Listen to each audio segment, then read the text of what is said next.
Bu ilin ilk 9 ayında Qarabağ və Şərqi Zəngəzur iqtisadi rayonlarında 2560 yeni iş yeri açılıb. Dövlət Statistika Komitəsinin məlumatında bildirilir. Ötən ilin eyni dövrü ilə müqayisədə göstəricilərdə dəyişiklik də müşahidə olunub. Ətraflı məlumatı Rəqsanə İbrahimzadə çatdıracaq. Təbii ki, rəqəmləri çox səsləndirmədən ümumi mənzərəni sizin üçün şərh edəcək. Rəqsanə, hər vaxtın xeyir olsun. Buyur, söz səndədir. Və Çinarə, hər vaxtınız xeyir olsun. Sizin də vurğuladığınız kimi işğaldan azad olunan ərazilərdə bərpa, quruculuq və yenidən qurma işləri son sürətlə davam edir və təbii ki, belə olan halda həmin ərazilərdə yeni iş yerləri də açılır və son statistik rəqəmə görə ötən ilin ilk 9 aya ərzində ərazidə, yəni Qarabağ və Şərqi Zəngəzur bölgəsində 2500-dən çox yeni iş yeri açılıb və təbii ki, bu rəqəmdə məhz elə insanların məşğulluq potensialının artırılmasına xidmət göstərir. Daha təfərrüatlı informasiyanı hazırda qonağı Böyük Ayrışa dair məşğulluq məsələləri departamentinin müdür müavini Səbuhi Yunusludan əldə edəcəyik. Xoş gördük Səbuhi bəy. Buyurun, detallı informasiyaları sizdən əldə edək. Salam, xoş gördük. İlk öncə qeyd edeyim ki, ölkə başçısı müvafiq sərəncamı əsasında 2022-ci ildə Böyük Ayrışa dair birinci dövlət proqramı təsdiq edilmişdir və bu proqram çərçivəsində artıq xeyli işlər görülmüşdür və görülməkdə davam edir.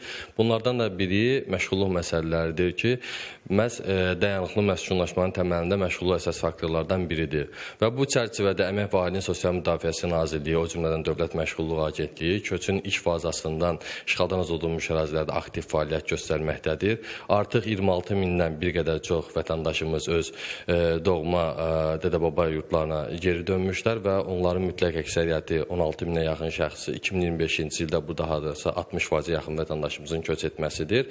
Əlbəttə biz bu intensiv köçü qabaqcadan Dövlət Məşğulluq Agentliyi olaraq təhlil etmişdik və həmin ərazidə həm Qarabağ, həm Şərqi Zəngəzur iqtisadi rayonunda 2 regional məşğulluq filialımız və 4 xidmət şöbəmiz artıq fəaliyyətə başlayıb və bu istiqamətdə Dövlət Məşğulluq Agentliyi bir sıra aktiv məşğulluq tədbirləri ilə vətəndaşlarımıza, işsiz və iş axtaran şəxslərimizə dəstək göstərməkdədir. Onu qeyd edim ki, köç etmiş şəxslərdən əmək qabiliyyətli yaşda olub, iqtisadi fəal olan şəxslərdən artıq 7828 nəfərin məşğulluğu təmin edilmişdir.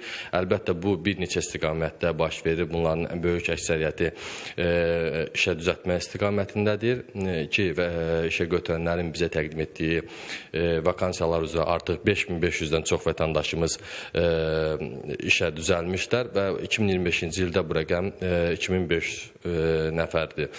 Digər aktiv məşğulluq tədbirlərdən biri özünə məşğulluq proqramıdır və bu proqram çərçivəsində artıq proqram başlayandan 700-ə yaxın vətəndaşımız əmlakçılara təmin edilmişdir və öz kiçik ailə təsərrüfatını formalaşdırmışdılar.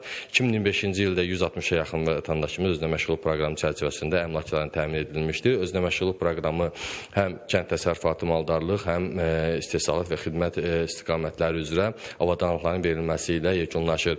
Digər aktiv məşğulluq tədbirlərindən biri peşə hazırlığıdır ki, artıq 360-dan çox vətəndaşımız bu hazırlıqlara, peşə kurslarına cəlb edilmişlər və müvəffəqiyyətlə bitirən şəxslərimiz artıq müvafiq işlərə cəlb olunmuşlar.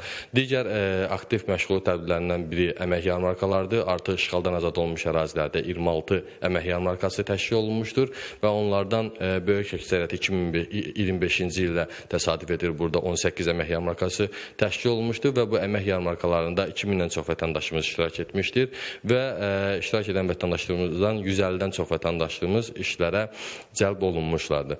Bu əmək yarmarkaları bilirsiniz, silsilə xarakteri daşıyır və bu ildə nəzərdə tutulmuşdur. Təşəkkür edirəm informasiyaları biz və tamaşaçılarımızla paylaşdığınız üçün. Bir daha xatırladım ki, Qarabağ və Şərqi Zəngəzur bölgəsində davamlı olaraq insanların məşğulluğunun təmin olması istiqamətində işlər aparılır. Elə hansı işlər aparılır onunla bağlı da detalları qonağımız vasitəsilə əldə etmiş olduq və elə bu görülən işlər də birbaşa ölkənin iqtisadi potensialının daha da artırılmasına xidmət göstərir. Çatdıra biləcəklərimiz bu qədərdir. Söz yenidə sizdədir. Təşəkkürümü bildirirəm. Rəqsanə, yerli gündəmə dair məlumatları bölüşdük. İndi anonslara baxaq.